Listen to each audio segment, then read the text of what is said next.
Good evening and welcome to the 2021 Greenfield Youth Film Festival. My name is Jill Greenfield Feldman and I am the Executive Director of the festival and President of the Greenfield Foundation.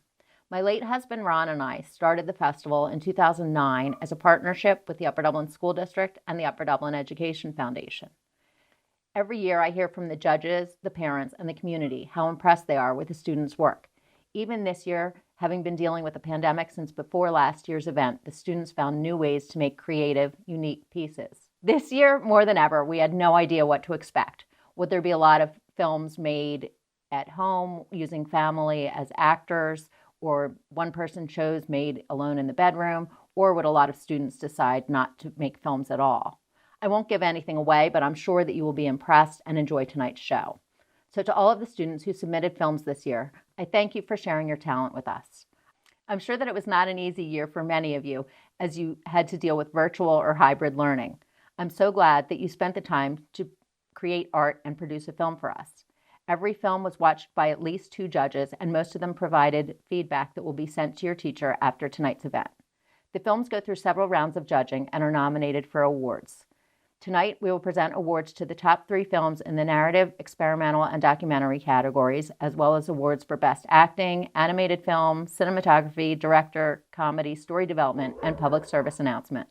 This will be our first time presenting a Kids' Choice Award for a wonderful film that some of us wanted to share with younger family members who watched the film several times and wanted to share it with classmates and friends.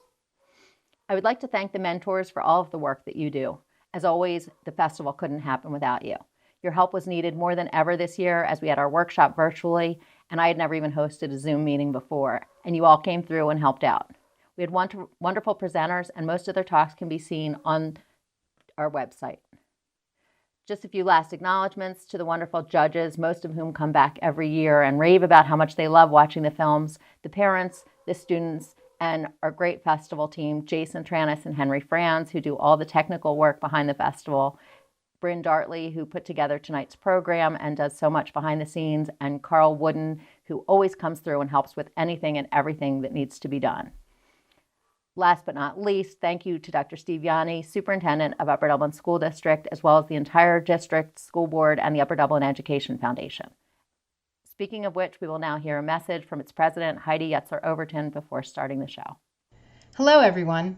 Welcome to the virtual Greenfield Youth Film Festival. I'm Heidi Yetzler-Overton, president of the Upper Dublin Education Foundation. LA has the Oscars, New York has the Tonys, and Upper Dublin is so very lucky to have the Greenies. I'm very excited to welcome all of you. A year into the COVID-19 pandemic, although things are improving, the festival remains a little different, but the show must go on. Our mission at the Ed Foundation is to support unforgettable learning opportunities in our district. The Greenfield Youth Film Festival is a shining example of how we can positively impact students' lives, even beyond Upper Dublin schools. We are grateful to be a part of this extraordinary program, thanks to an incredibly generous grant from the Greenfield Foundation. The depth and growth of this project is due to the unwavering leadership, passion, and vision of Jill Greenfield Feldman. She has nurtured this festival from 5 participating schools in 2008 to almost 20 this year. To this year's filmmakers, thank you for allowing your creative voices to be heard in a thoughtful, transformative way.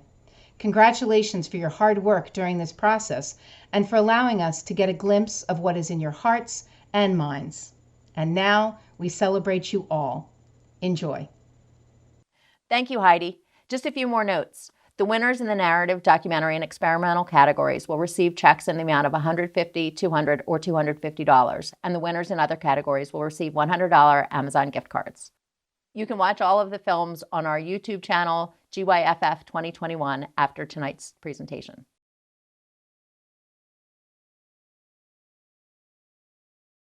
Hi, I'm Doug Keith. I'm a writer-director from Bucks County, Pennsylvania, and I'm so excited to be presenting the Best Acting Award for this year's Greenfield Film Festival.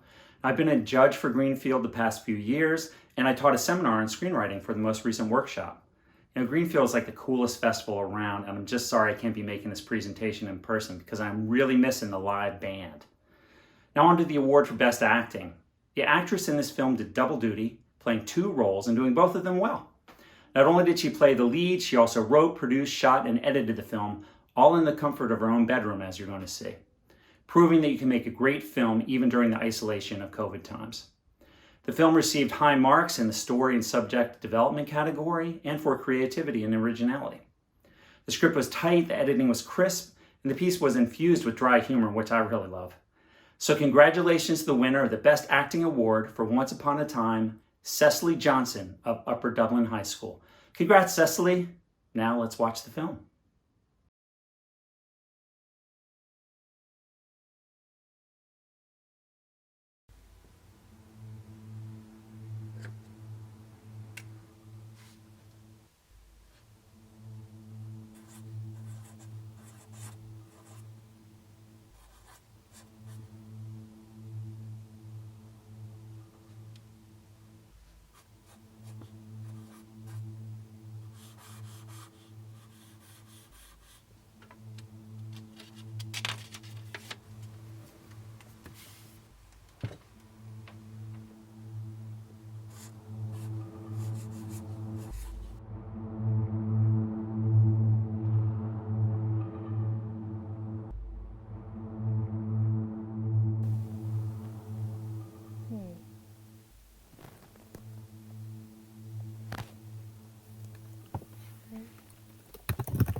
Celia.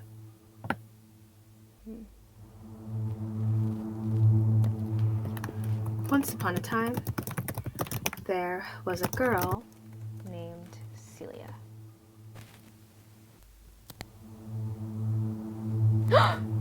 Who are you?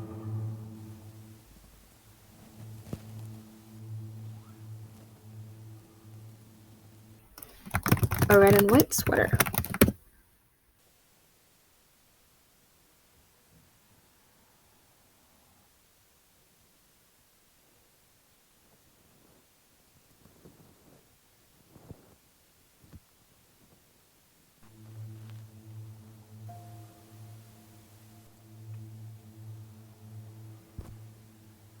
Oh. But not panties. Interesting room. It's a little loud for my taste, but to each their own.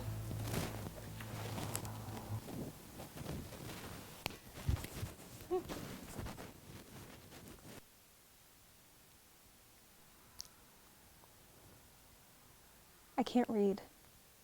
Oh, right. Yeah.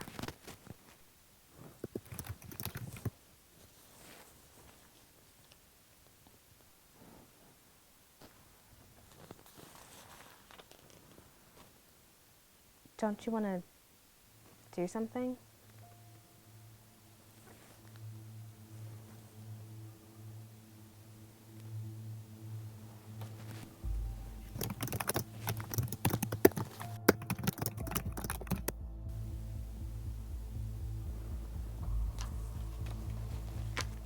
Let's have some fun.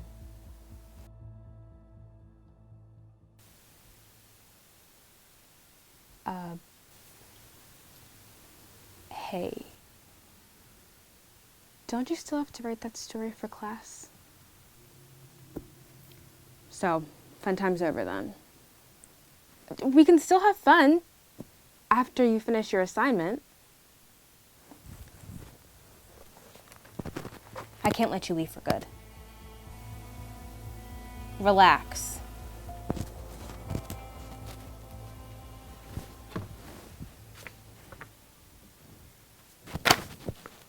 It'll be a while before I finish writing. Read up. Lila, I don't have to be here. God, I swear. Celia reads silently.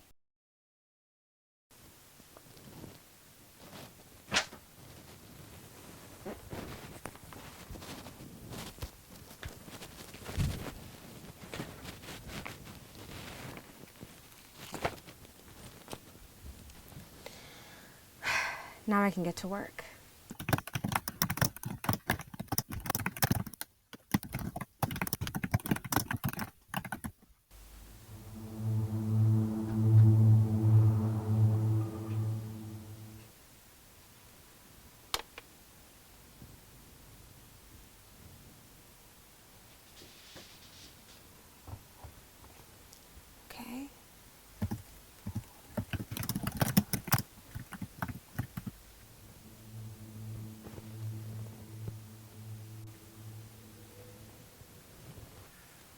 Celia.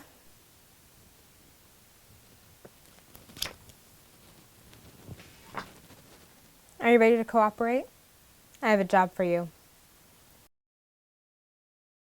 I hope you all had a great time with our assignment this weekend. I just wanted to give Leela a quick shout out. Your story was amazing.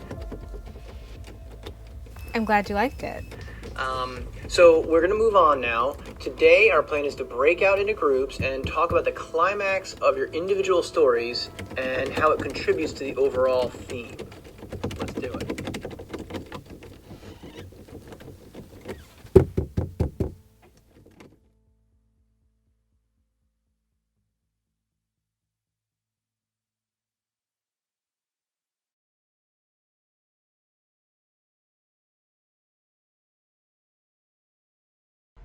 Hi, I'm Manja Robert Lee. I'm a documentary filmmaker. I'm here to talk to you about the winning documentaries. Making documentaries is hard, it's exciting, it's fun. You have to sort of jump into the void and hope you get the story.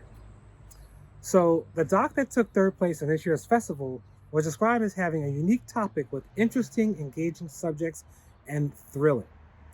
It is about a sport that many of us probably know very little about, and also about educating us while getting a clear understanding of the filmmaker's passion for it.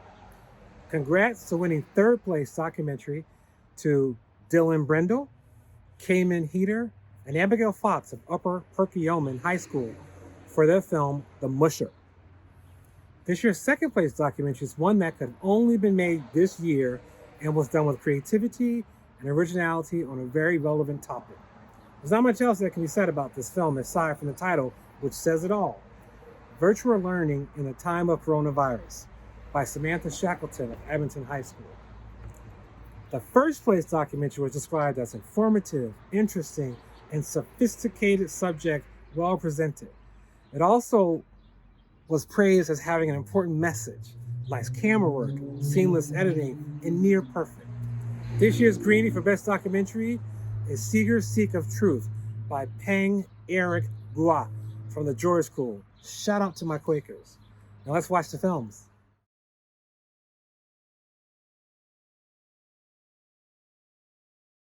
And my heart's just beating. The dogs are on fire. Boom! And it's just the best feeling when we take off. It is fast. It's crazy.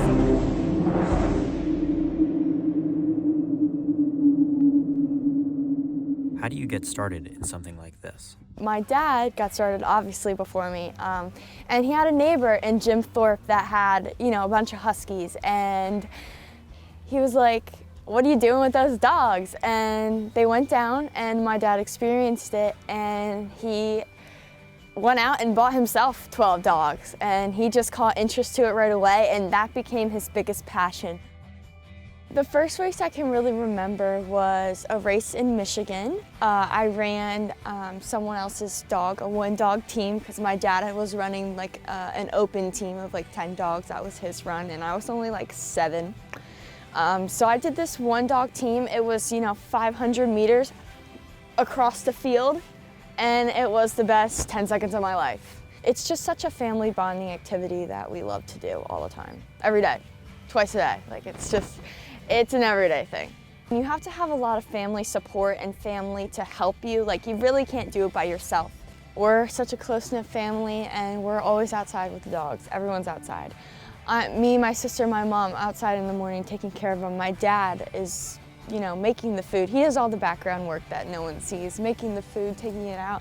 And Noah's out there collecting bowls. Whenever we train, he grabs all the water buckets and all that type of stuff. So everyone's always out there. Every school has, cross country and stuff, but there's only so many people in Pennsylvania that even do this, and not many people have a kennel of, 40 dogs at home. So the family connection with the dogs is just incredible.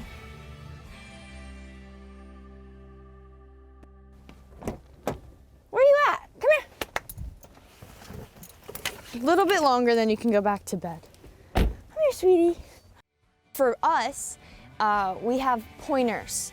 So they're short-haired and they have a little Alaskan Husky, which gives them a little bit more of a thicker short hair, but they're skinny and they're long, which is a different athlete than the dog that runs the Iditarod. That is a smaller, huskier dog to keep them warmer. And they also go a different pace. So every different compartment has a different pace. So we go about top speed of 22, 23, where like the Iditarod, they're going 8, 9. It just depends on what you're racing and what your goal is.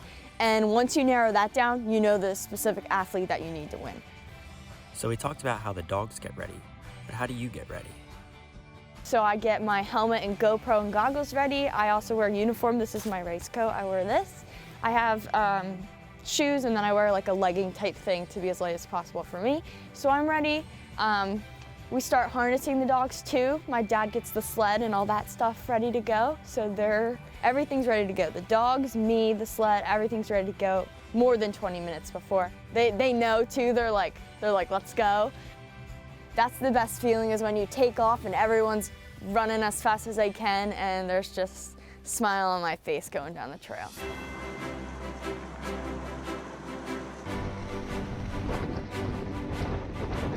But it's all about how you are as a musher as well. If you drive bad, you're gonna fall. The dogs are gonna be like, what are you doing? But if you have the right skill to go around that trail and that track, it's super fun being the driver, and it's super fun for the dogs to run, like the hilly, fun turn courses. Focusing on them, that's all I really do. When they feel that I'm driving normally and I'm good to go, they're like, bam, let's go. It's being one with the dogs, you know, being out there with the weather, the dogs, the snow, it just makes me so happy.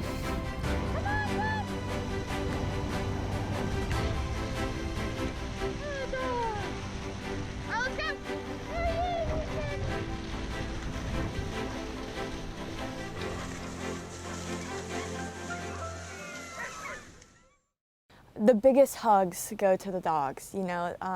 They're smiling, they're panting, they're hot, but they're also just so happy because they run to my dad when he's like waiting. Everyone's just so excited. I've got a smile on my face. And that feeling just when you come in and you know you've won is also just like, holy crap. There's so much behind the scenes work that everyone does in my family, myself, my sister, my brother, and my parents, that you don't know unless you do it. You have no idea all that work. The feeling of being on that trail, being with them, and knowing that you have 100% family support is just amazing. We're just trying to achieve our biggest goal, which is being the 8-Dog World Champions. And we're still working toward that goal. And my dad and mom want to get down in dogs just because they're like, I don't want to take care of all these guys. But so pretty much I'll race through college, and then I don't really know where it's gonna be from there. It's mainly just we live in the now and figure out just spending as much time that I can with them now, because I am going to college soon.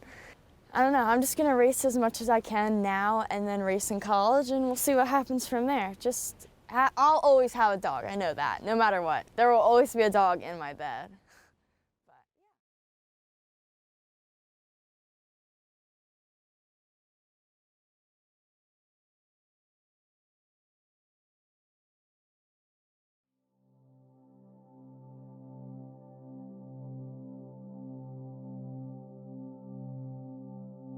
The coronavirus pandemic has impacted nearly every aspect of our lives, but for students, this change has been drastic. Schools across the United States have battled with the difficult decision of how to continue education in the time of a pandemic. Popular solutions include holding classes entirely in person, entirely virtual, or hybrid of both. As of October, a study by Bureau found that 62% of students will be attending school virtually this fall. I met with 6 high school seniors from Pennsylvania to get their opinion on these trying times. Hi, my name is Julia Hopkins, Kirsten Lee, Riley Yeager, Tiffany Kane Frazier, Connor Heinrich. It's Valerie Neski, and I'm a senior doing virtual learning. The biggest hurdles for school districts have been technical difficulties and Wi-Fi access. According to the Education Department, about 9.4 million students do not have access to home Wi-Fi. And even if students do have access to home Wi-Fi, it may not be able to support the programs necessary for virtual learning. I'm lucky enough to have good reception and a good internet connection where I am, but I have noticed that for a lot of other students, if they're speaking for the class or they're speaking to the teacher themselves, their connection may not be the same. The difference in connection is unfair for educating students across the board. I don't have the greatest internet connection, so I've experienced difficulty in my French class on Google Meets when we were trying to do breakout rooms. I was having a lot of difficulty participating in that. I've been called on to share things in my AP language and composition class, and they just couldn't hear anything I was saying. So they just skipped me. It's hindering my ability to participate because I don't have the greatest connection, so I can't really share. In addition to technology problems, students have experienced a ton of distractions at home. I think probably everyone is getting really easily distracted this year, especially with the electronics, because you can just have that right next to you and your teachers can't tell. I mean, obviously you shouldn't cheat, but if you're just in a lesson, I think a lot of teenagers just reflexively turn on their phone. I have a younger brother and younger sister, so sometimes I feel like their classes definitely distract me. I will, be doing something in my class, and my class will be quiet for a couple seconds, and I can just hear both of them downstairs in their class, and then suddenly I'm not focusing, and I'm focusing on what they're learning on, which is not good. All the screen time, it makes my brain hurt a lot. So it's hard to pay attention the whole class, and I feel like I'm not really retaining anything because of it.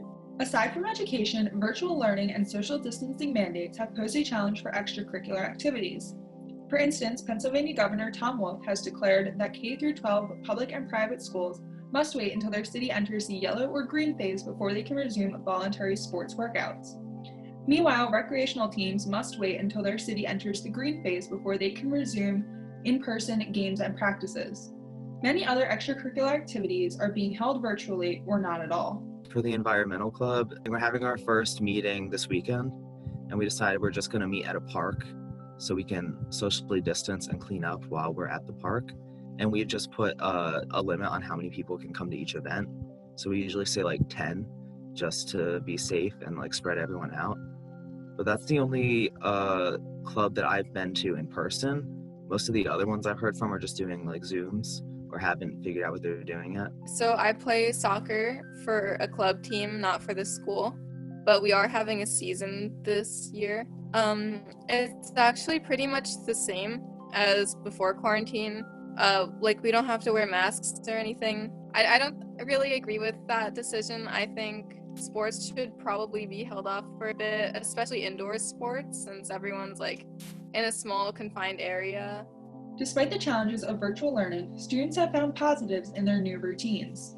I think with virtual learning, it's really helpful to have that online resource.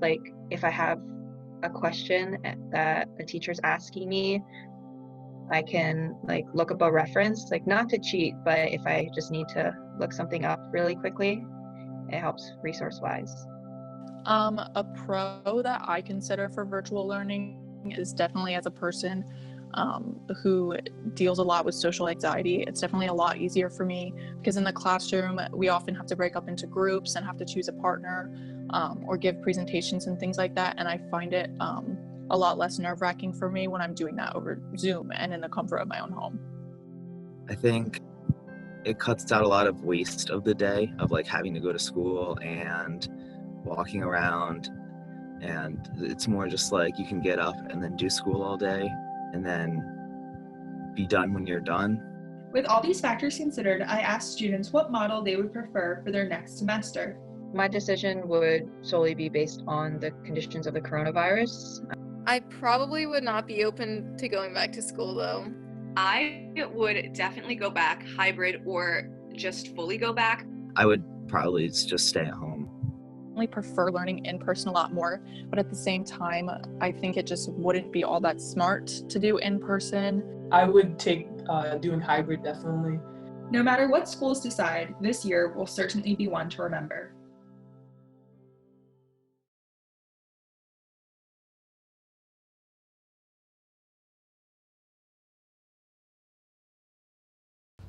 On March 8, 1965, the U.S. Supreme Court greatly expanded Americans' First Amendment right by striking down the requirement that a conscientious objector must affirm the belief in a supreme being.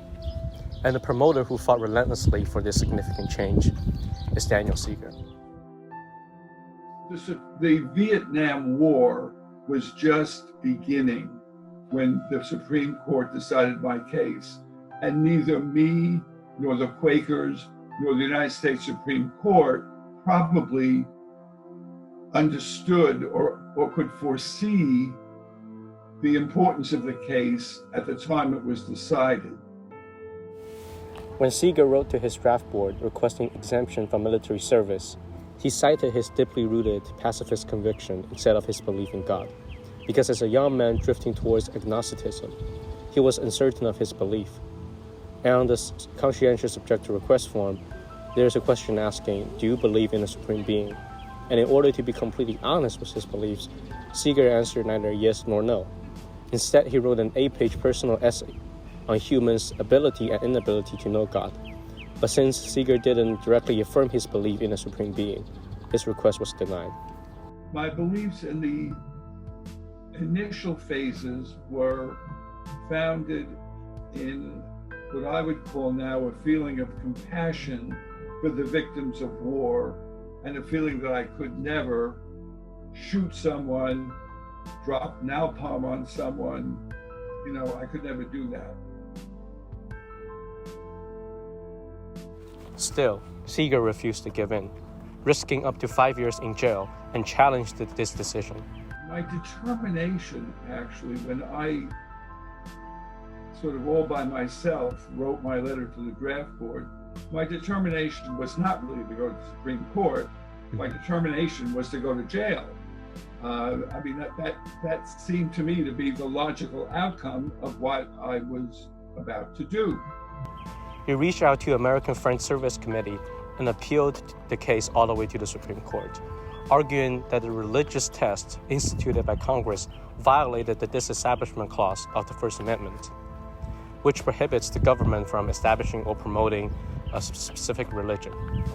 One of my college friends, when the selective service system of the United States government began bearing down on me and becoming more insistent that I check myself in for a pre-induction physical, one of my friends at college said, Dan, you better look up the Quakers. They may be able to help you. It was the Quakers who felt that there was an injustice about to happen here. And furthermore, it was not just an injustice to me, it was an injustice that was happening to many people who were getting tripped up by the dogmatic test of belief in a supreme being, and yet who the Quakers regarded as sincere, conscientious objectors. Eventually, the Supreme Court affirmed the Seeger's argument and ruled that applicants don't have to believe in a supreme being to become a conscientious objector.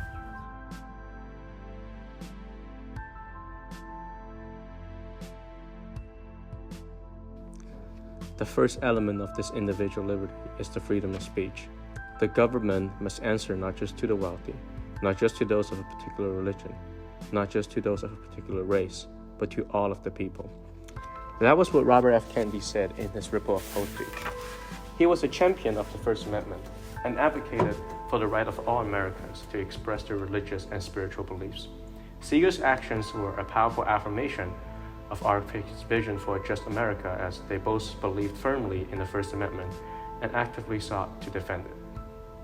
Clearly, in the present situation, courage will be needed, real courage will be needed, because I do think the situation has deteriorated very badly. And we do have to stand up and insist that the ship of state be set aright so that truth has a chance to be heard, which is getting more and more difficult. I think Seeger's story taught us the importance of standing up for what we believe in and for truth and justice. And his fight for religious freedom also demonstrated the value of nonconformity, and that challenging the authority when there is injustice is the only way to effect meaningful change. Hello, I am Pan from George School. I am a graduating senior there as well as the director of this film. Making this film has been a fantastic journey, and I am really glad so many people like our film. It has been a great pleasure getting to know Daniel and his story, not only because of his interesting character, but also that I always believed stories like this need to be shared more.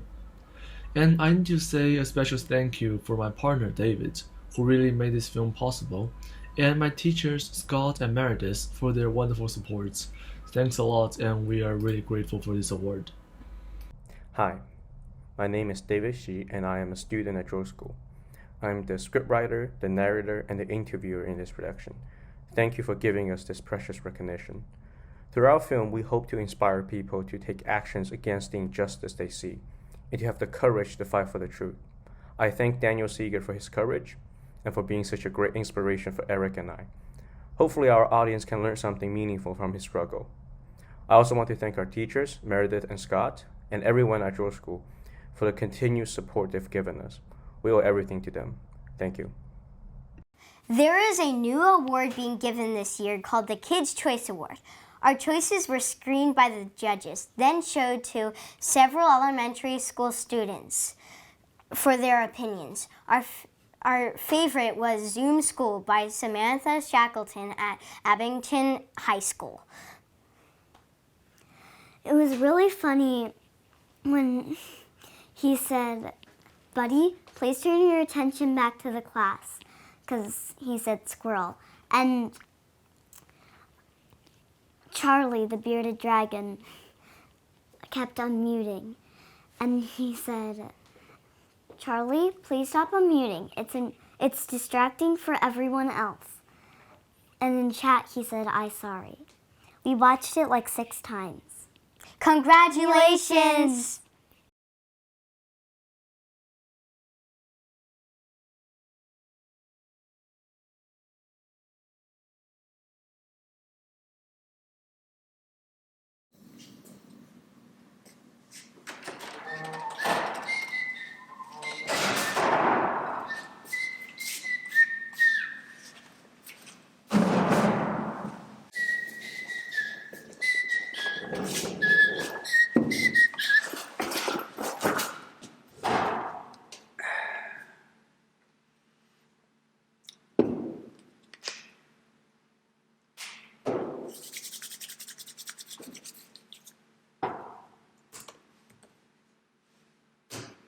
Good morning, everyone. Thanks for remembering to come to the meeting today.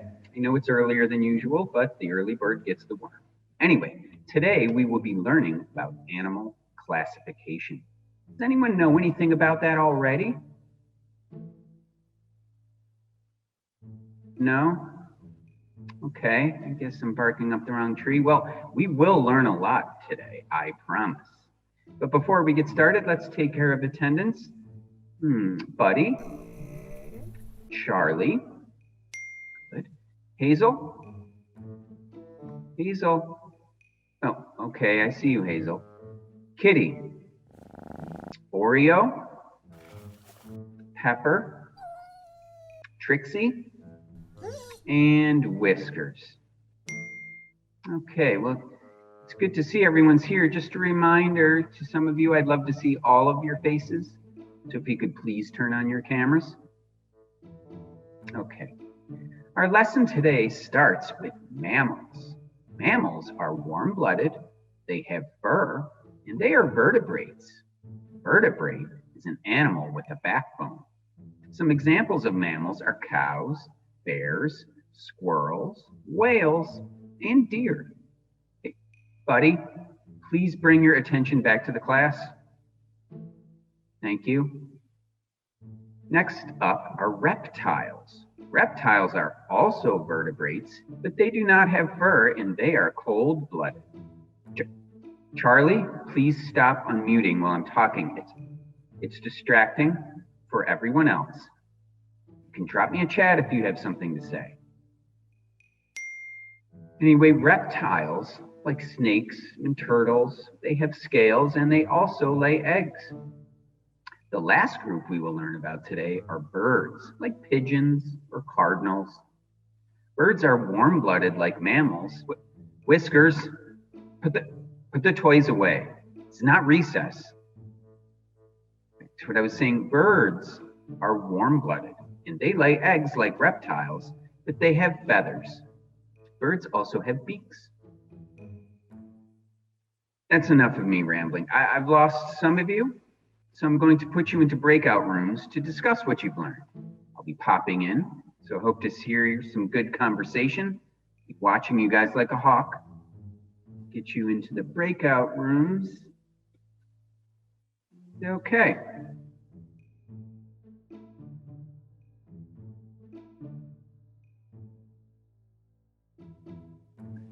Look into group number 1. Hello, group 1. Disappointed that everyone has their cameras off. Does anyone have anything they'd like to share? Slow as snails today. Okay, Pepper, what did you learn today?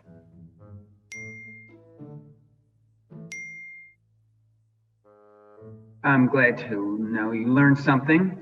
I'm gonna end the breakout rooms in a second so we can end class for today. All right, class, I have to address the elephant in the room. This lesson was by no means perfect, but I'm a little disappointed with the lack of engagement today. I understand you guys are dog-tired, but let's try to do better tomorrow. Okay, have a great day. I will see you tomorrow.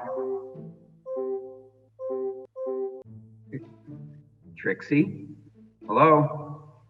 Do you have questions? Anything to... Hello? Trixie? I'm going to end the meeting now. If you have any questions, send me an email. Okay, goodbye.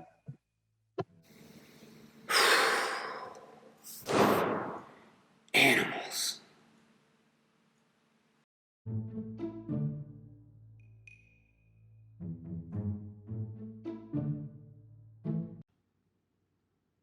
Hi everyone, my name is Ian Mallitz, and I have the distinct honor of presenting this year's 2021 Greenie for Best Director. The director is most often that person that has their finger on the pulse, creatively, of any visual project from moment one until that final edit is finally delivered. It's the director that is involved in just about every single component of a given visual project. And as a director and producer for the Walt Disney Studios myself, I can certainly attest to the fact that directing is not easy. But it's also one of the most rewarding positions within any given production. And therefore, it brings me a ton of joy to be able to present this year's winner for Best Director. The film from which this year's Best Director award was selected was also nominated for Best Screenplay and Best Acting. The film is meaningful, possesses an extremely interesting character arc, and was shot beautifully. The sound design and original score were also extremely well executed, as was the overall edit of the piece. The Greenie for Best Director goes to Billy Kubatsky, or Billy Kubaki. I apologize for not having the exact pronunciation of your last name in front of me, but Billy K, along with Luke Whitney of MBIT for their film Earl. Congratulations, Billy. Congratulations, Luke. And congratulations to everyone involved in Earl. A beautiful, beautiful piece. And I look forward to seeing your submission for next year. Thanks, everybody. And congratulations, Billy.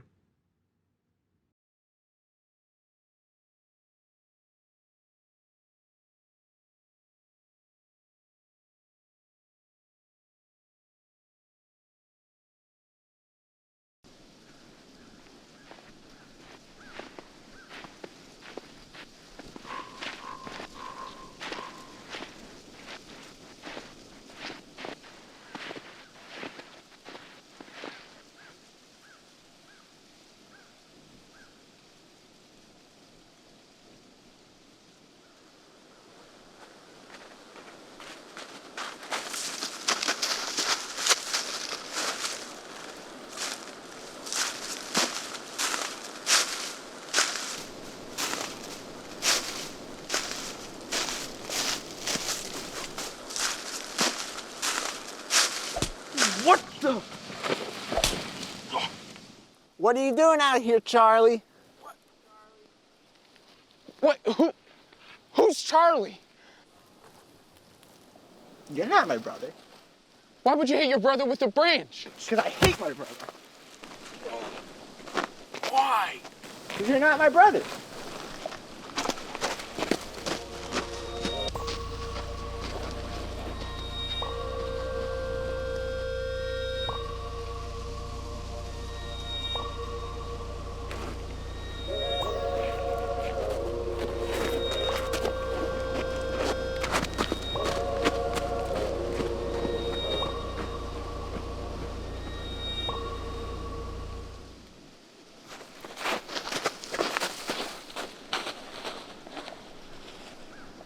Don't follow me.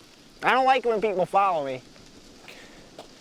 Can I follow you to your camp or whatever? No.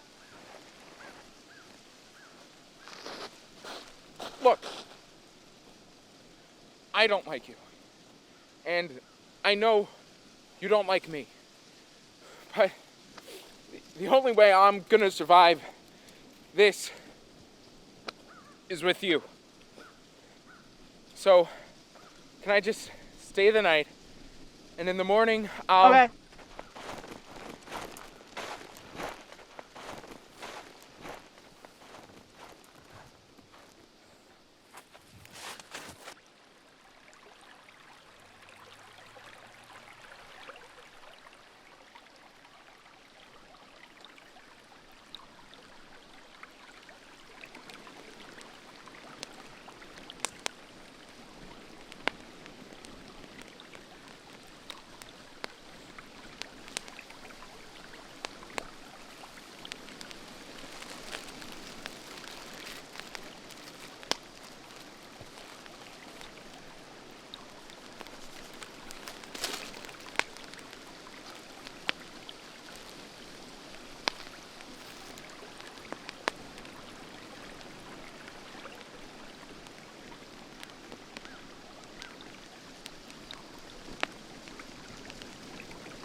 How long have you been out here? 3 years.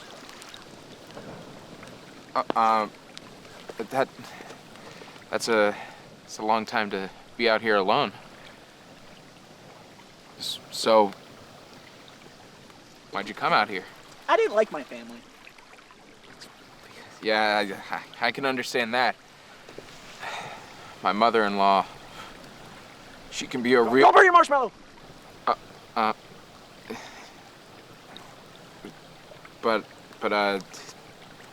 Yeah. I needed a change in my life. I live in a gated community with my wife. I work in insurance. So, one day I go out to my car and I was thinking, I have nothing interesting or unique about my life. I don't know, I just... Are you gonna finish your marshmallow? I'm sorry, I really like marshmallows and I wanted your marshmallow. Can I have your marshmallow? Okay. Here.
Hello, students and judges.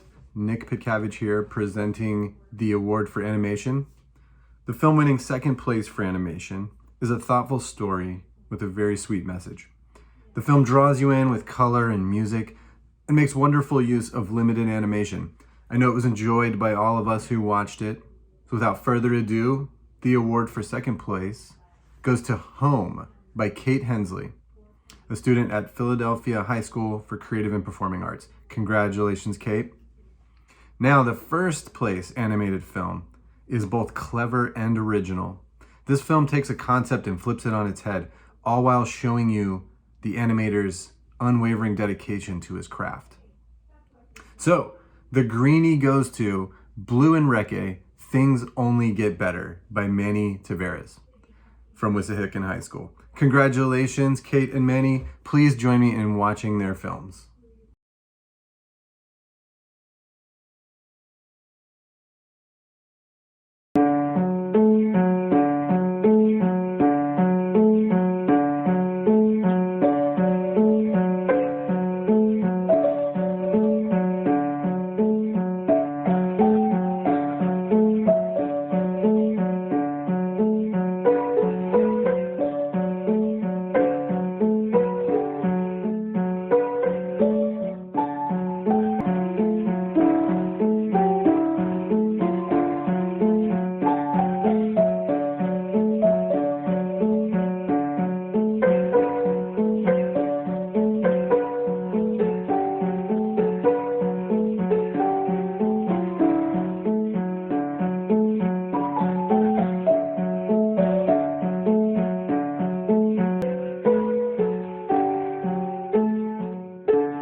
Hi guys, so I'm making another update video, but I'm not alone. Hey guys, so we have some things to mainly say about Blue and Reiki instead of It's Blue Wolf's channel. Yep, so about that. I know I've been saying I'll release during the summer, but our animator is learning a little more about the software he uses and may advance Blue and Reiki every time he learns something new about it. Yeah. Reiki!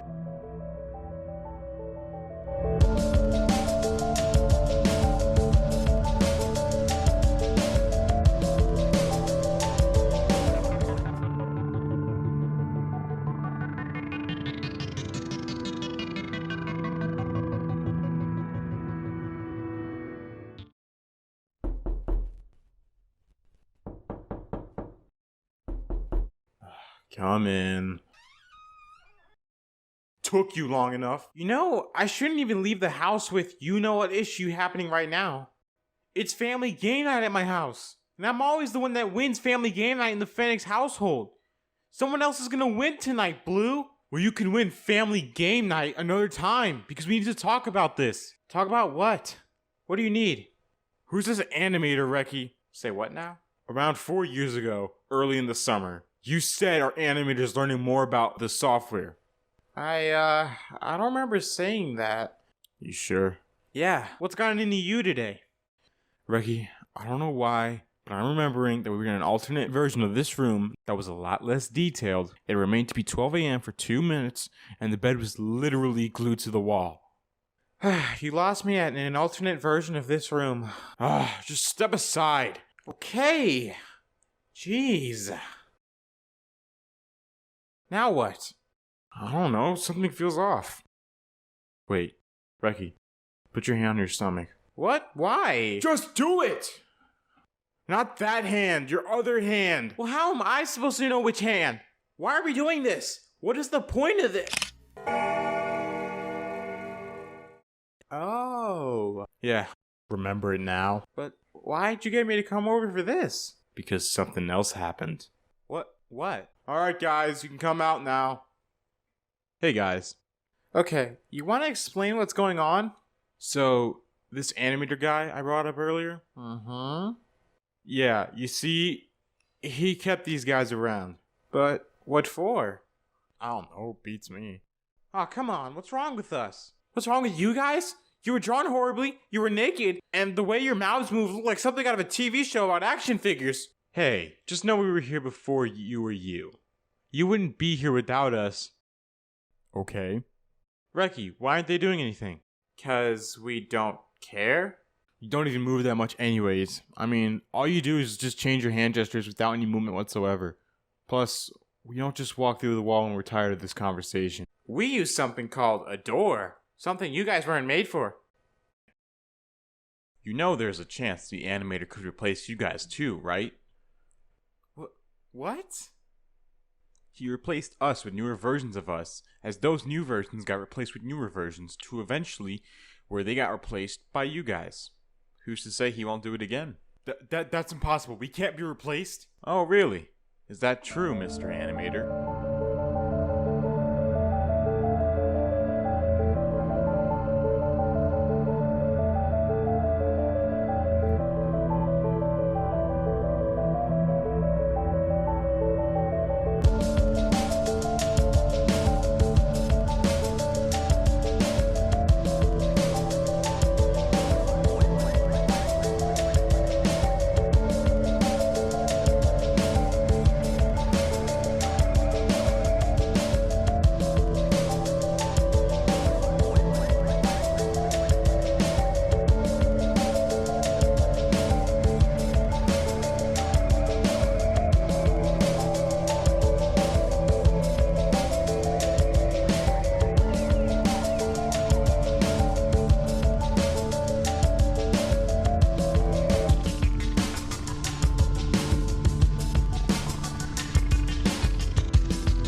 Hello everyone, my name is Dr. Steve Yanni, the proud superintendent of the Upper Dublin School District, and it's my pleasure to be able to announce this year's winning PSA. Living in the United States, we sometimes forget how fortunate we are. This year's winning PSA shows in a beautiful and a meaningful way how we can and should waste less. The judges were also impressed by the fact that the actors wore face masks and actually wore them correctly. The Greenie for the best public service announcement goes to Face Your Waste by Peng Eric Gao of the George School. Now let's take a look at the film.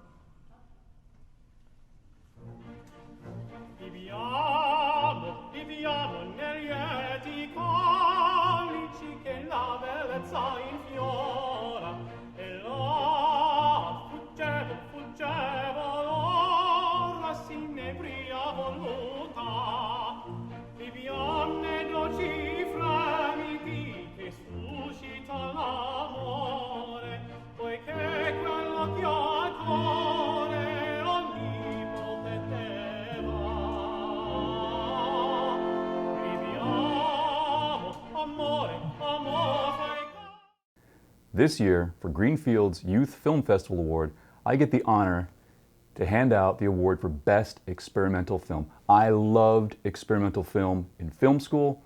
Experimental film is so important to filmmakers because there are no boundaries. You can do whatever you want, tell the story you want, make the images you want, Hone your craft. And that's very important in this industry. Hone your craft.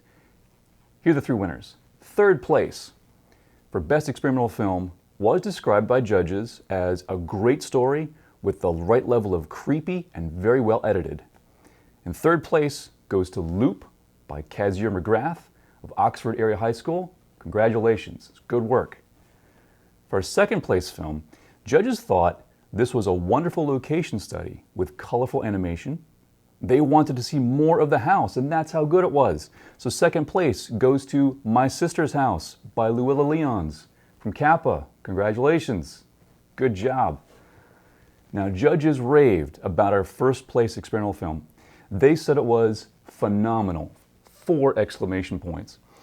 Very well done and flawless. Your experimentation with color, composition, and sound are what filmmaking is all about. Spoiler alert, I think that was me. The Greenie for Best Experimental Film for 2021 goes to Please Stand By by Patrick O'Hara at Kappa. Congratulations.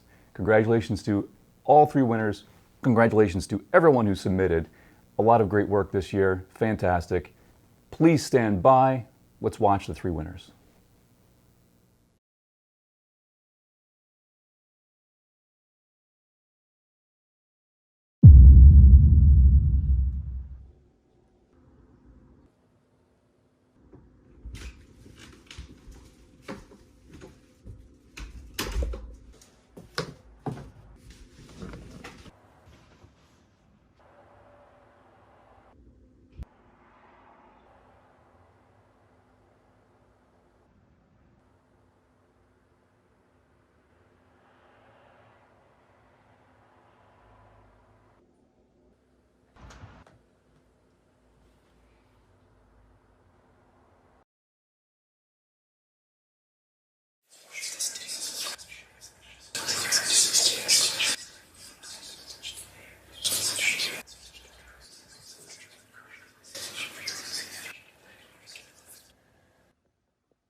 Dear Diary, today I got my heart completely broken by the person in my dreams.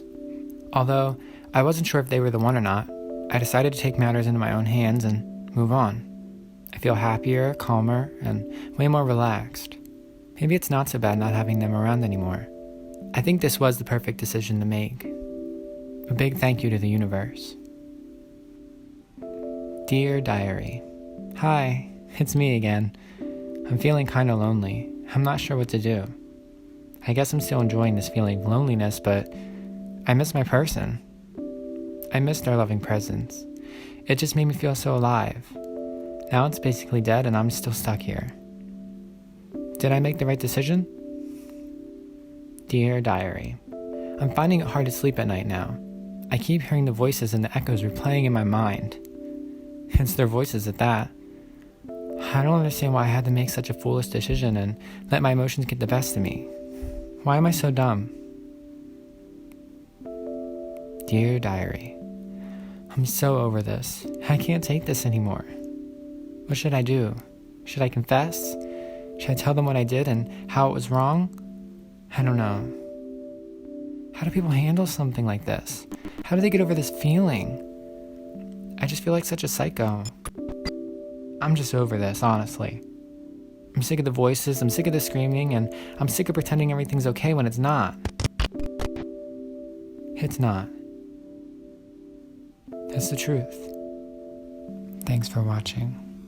Goodbye.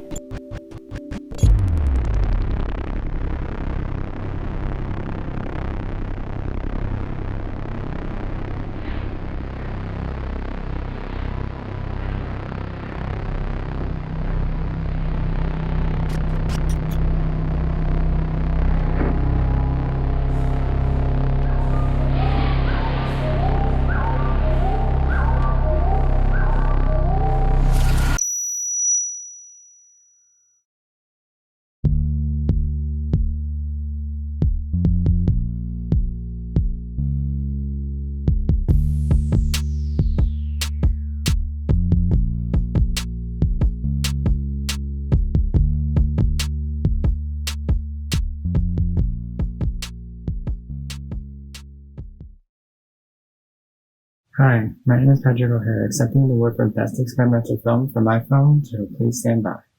I wrote Please Stand By as an open-ended film, leaving its interpretation up to you, the viewer.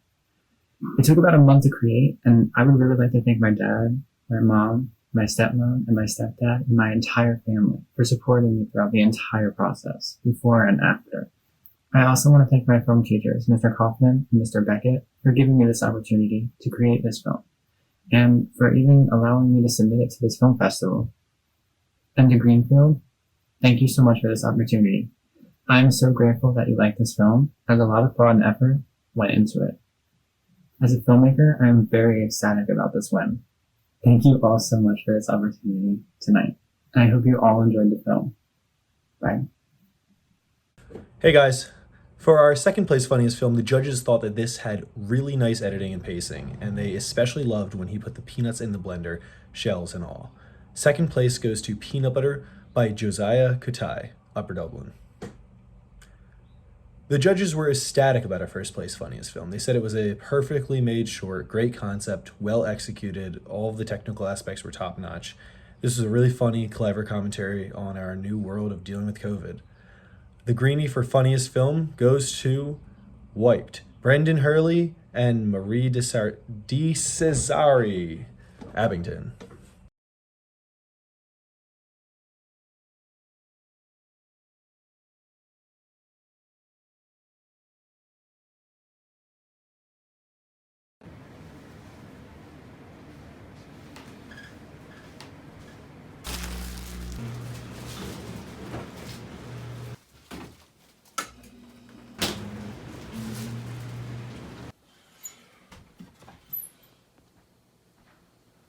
Yo, Mom, where's the peanut butter? It's in the fridge. Good.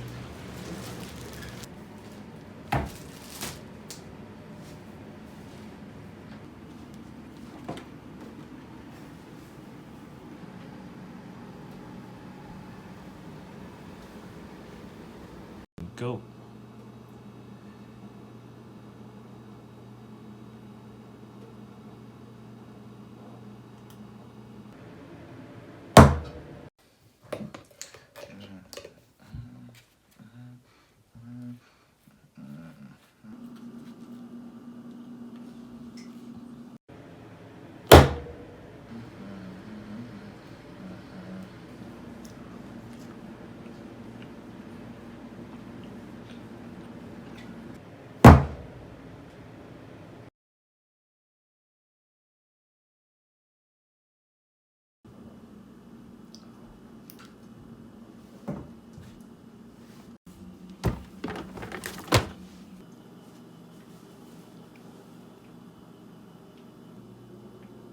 Hey Siri, how do I make peanut butter?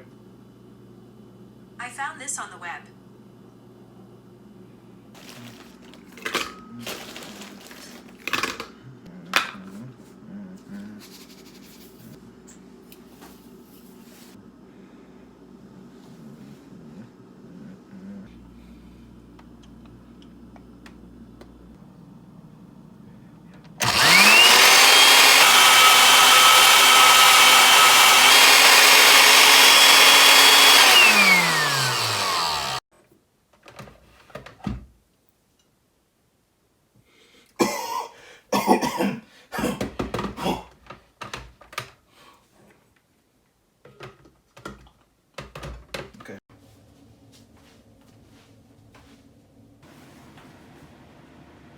Hey.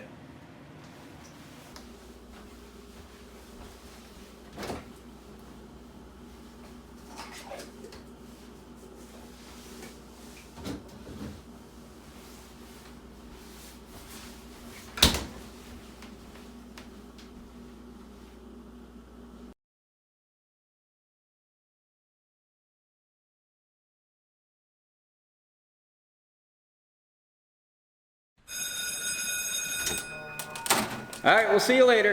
Don't forget the homework by Friday.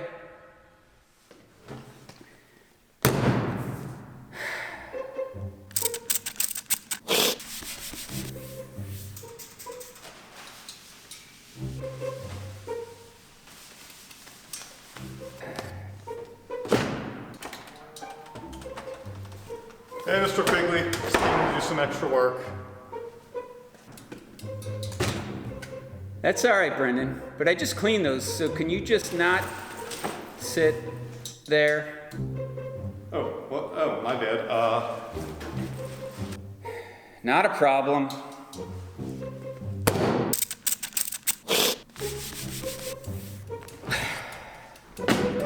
Now just be mindful of where... Oh, you mean don't sit at any of these? I gotcha.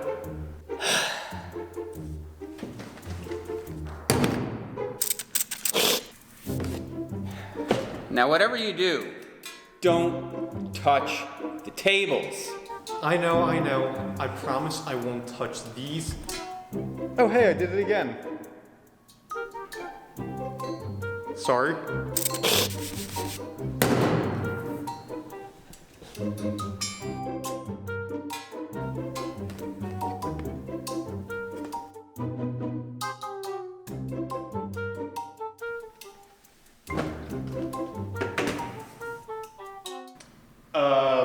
I slipped.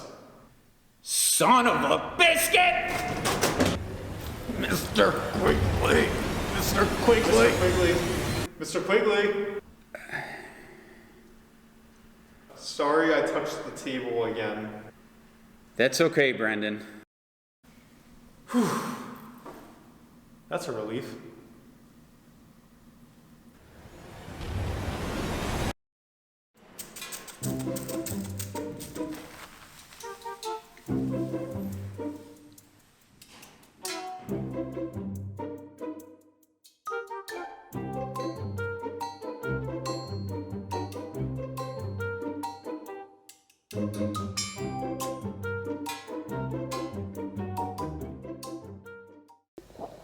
Hi, my name is Sheila. I'm a television writer living in Los Angeles. I'm presenting the award for Best Story Development. And I just wanted to say that this filmmaker did an incredible job. Really, there was a lot of energy throughout the film. The story development was really wonderful. There was a lot of suspense and tension, really great stylized shots. It is also nominated for Best Screenplay and Sound Effects. And so, without further ado, the Greenie for Best Story Development goes to Sahib Singh and Silas Kennedy from the George School. Congratulations.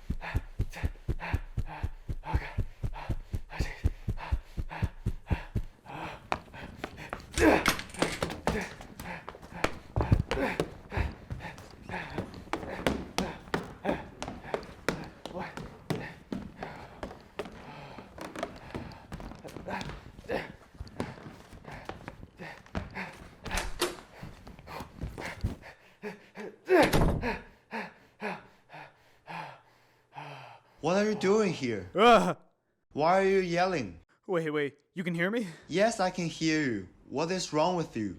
Oh, there are just these people outside out there chasing me. They're all changing. I don't know what it is, but they're all changing and they're all outside, right out there. They've changed. They're different and I don't know what it is, but they can't hear me and I think I might be going crazy. I don't even know what's happening anymore. Oh, God, please tell me you can hear me and everything. Okay. Calm down and tell me everything from the start. Well, it all started about 2 weeks ago. I was walking from lunch back to my dorm room when I saw one of my friends. I tried waving and calling out to him, but he didn't even respond. He didn't even hear me. It was like he had changed. Okay, so what? He was probably just ignoring you. Oh, wait. Listen, there's more. 2 days ago, I was in a classroom putting away my stuff, and then I heard a noise outside.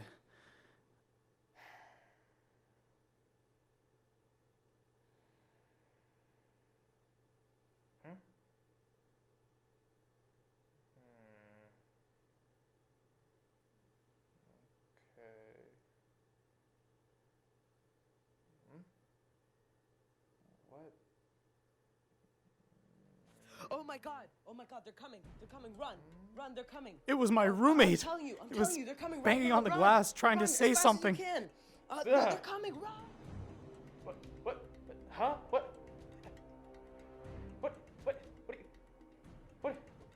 Huh?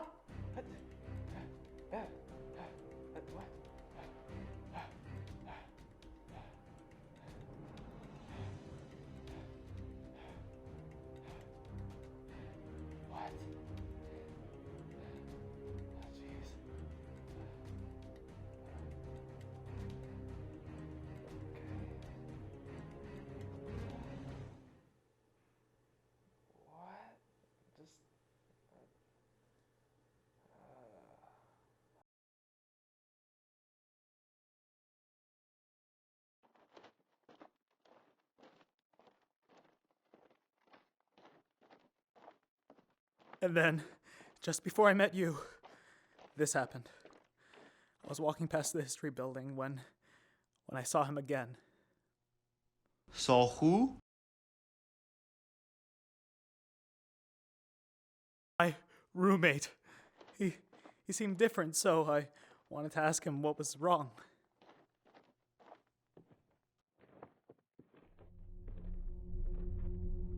Hey man, what happened the other day? Why were those people chasing you? Hello? What's going on? Why can't you hear me? Wait, you can hear me, right? Please tell me you can hear me. Hey!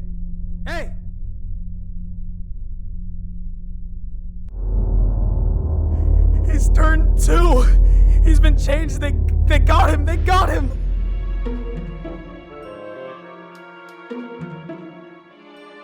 Help!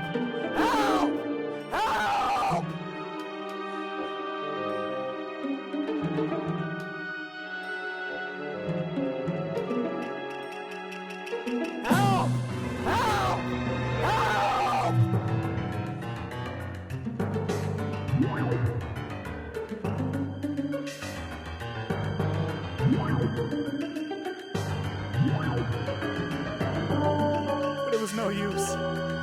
They had changed too.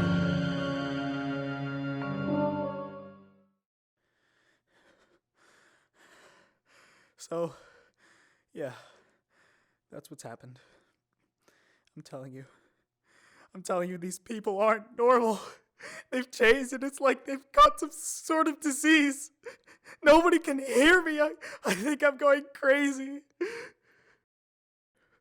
I think I'm going crazy. Don't worry, you're not crazy. I'm one of them too. Wait, what's happening? No! No! No! Oh, it's locked! No! No! No! No!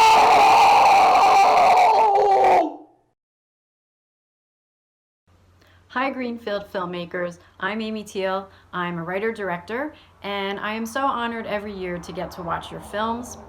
I'm presenting the award for Best Cinematography. The judges said the film that is the winner of Best Cinematography was well-directed, shot, edited, and acted, and is a poignant representation of PTSD. The Greenie goes to Color by Zachary Koval, Council Rock North. Congratulations, Zachary.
How's it going, everyone? My name is James Trelly, and I'm a producer and animator at NASA. I was Upper Dublin High School class of 2015, and the Greenfield Youth Film Festival was one of the first ever festivals I participated in back in high school.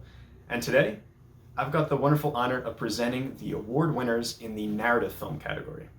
So, without further ado, let's get to the award winners. In third place for Best Narrative Film, our judges described it as excellent overall, with very effective storytelling, solid acting, creative editing and sound effects added to the suspense, and on top of that, there was great cinematography. The third place award goes to Who Deserves It by Eric Peng Guo, Ziyu J.D. Huang from the George School. Congratulations to you both. For our second place film, the judges thought that this was wonderful. It was a positive piece that challenges the gender normativity of the 1940-1950s cultural aesthetic, and it had beautiful use of color. The second place goes to Them by Aqua Withers Carello of the George School. Congratulations to you. And, drumroll please, for first place, the judges raved about our first place narrative film.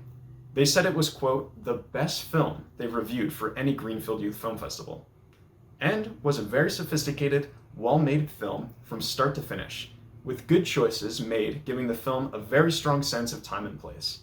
Use of black and white, wardrobe choices, sound effects suggesting war, choice of location, and music. So, the Greenie for Best Narrative Film goes to Notre Jeunesse Partagée by Katie Piercy of Council Rock North. Now, let's take a look at all three films.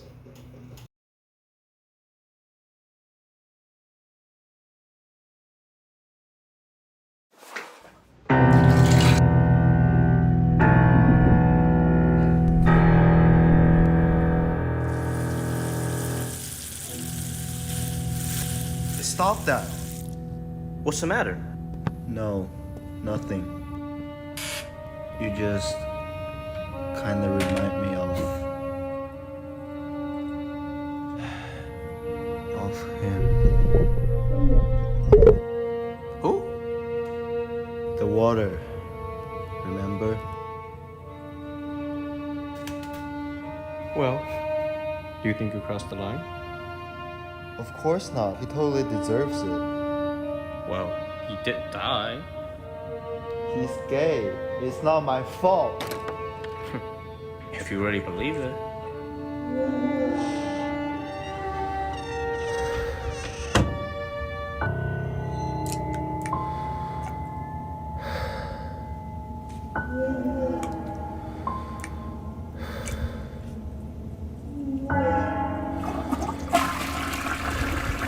David? You're still here? David?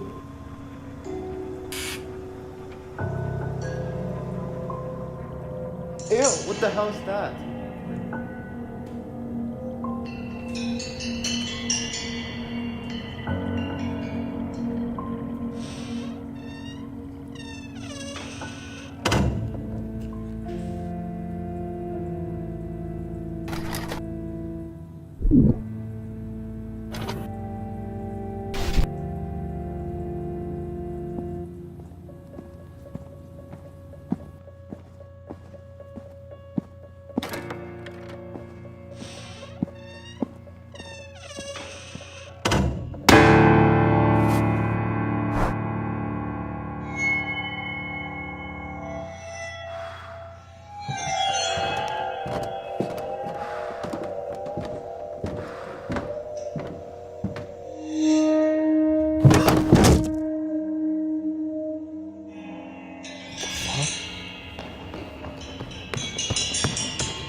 Go away! What, not man enough to fight? No, get up! Go back in the closet! Piss off.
This is the official guide on how to be a proper person.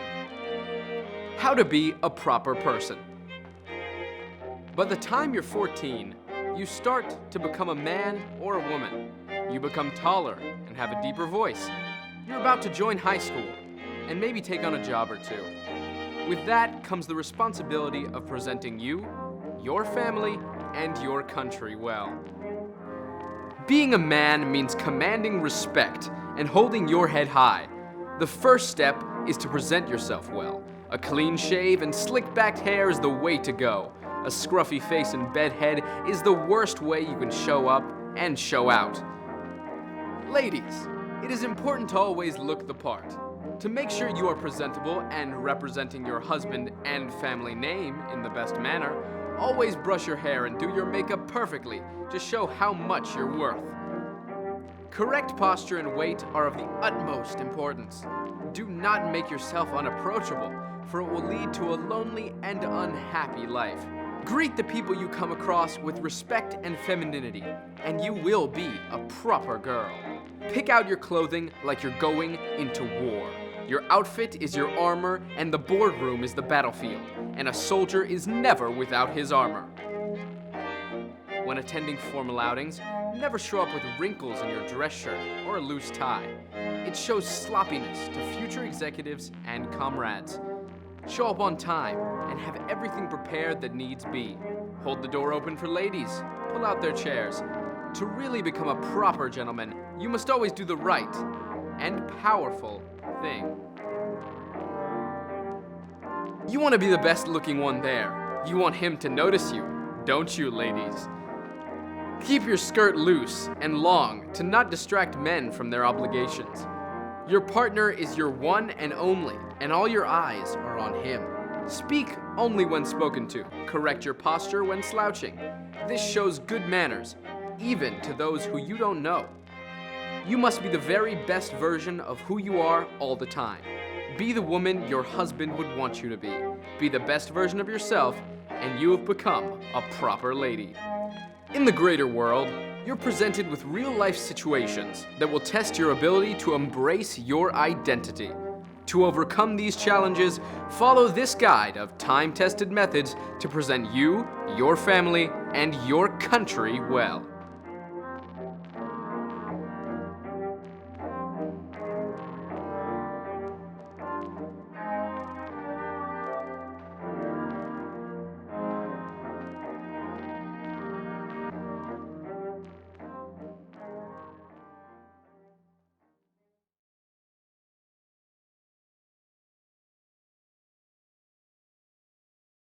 Vous souvenez-vous de la première fois que nous nous sommes rencontrés?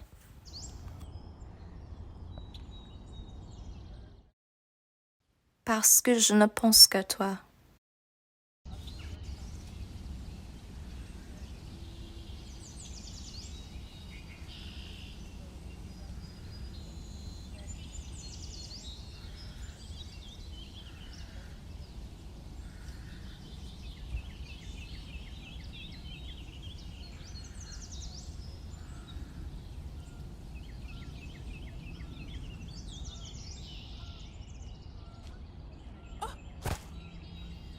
Tu es allongé là, j'aurais pu être gravement blessée. Tu devrais regarder autour de toi pendant que tu voulais. Ce n'est pas moi qui ai fait attention. Vous êtes une lesbienne bien régulière avec votre nom dans ce livre. Ne vous moquez pas de moi, l'entrée commençait juste à s'améliorer. Alors, qu'est-ce que tu faisais dans la terre comme un petit ver de terre? Ah, je cherchais des fleurs au son pénombre mais également la nouvelle maison de ma famille. Adrien Bélanger. Ah, Vivienne Leclerc. Adrien, tu m'intrigues. Si seulement nous savions comment cette alliance prendrait fin.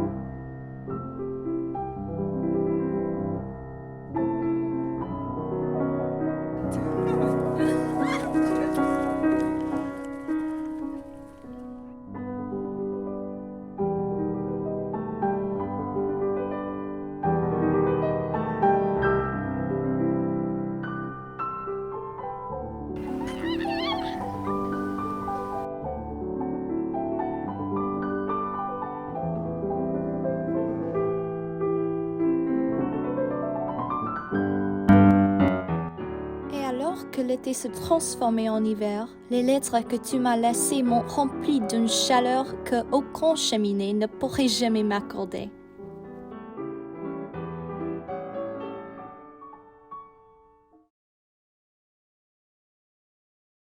Très cher, Adrien, si mon père n'avait pas si peu d'impossible, peut-être pourrais-je te voir plus tôt. Il y a peu de Salomon, comme si nos militaires ne les écrissent pas rapidement. J'espère te revoir bientôt. Bien à vous, Vivienne.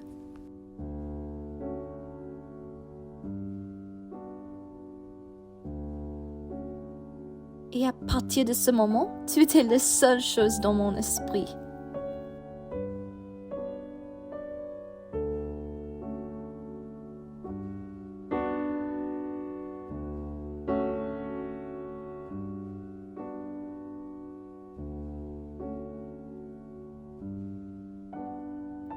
Nous étions si jeunes, si assurés de notre sécurité.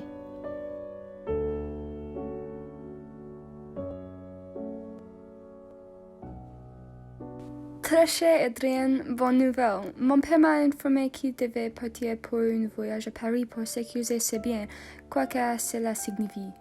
Dans tout ça, cela signifie que je pourrai vous rendre visite dans une semaine. Attendez-moi près du pont, je serai où tu es et tu me connaîtrais. Mes mystères sont sécurisés malgré un obstacle. Je vais vous en apporter pour vous rappeler de temps milieu. Bien à vous, Vivienne.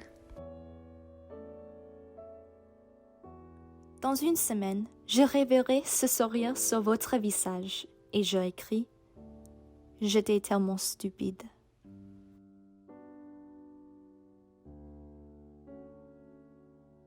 Nous en avons entendu parler, bien sûr.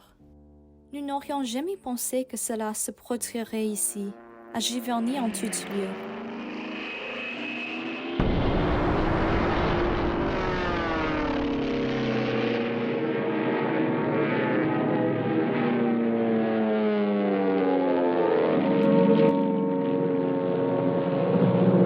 Je suppose que nous vivions plus près de Paris que nous ne le pensions.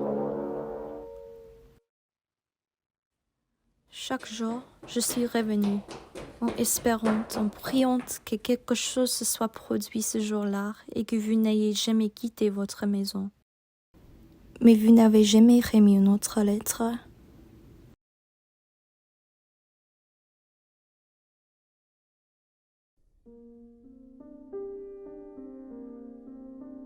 Je ne pouvais pas supporter de revenir sur ce pont, ou ce champ, ou ce banc, ou cette rue, partout où j'avais été avec vous. Pas après tout ce que nous avions été là-bas.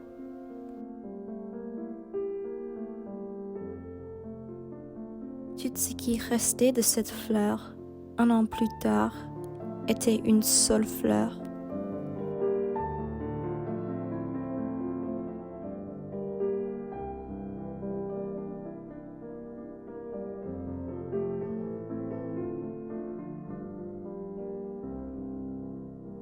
J'aimais notre jeunesse partagée.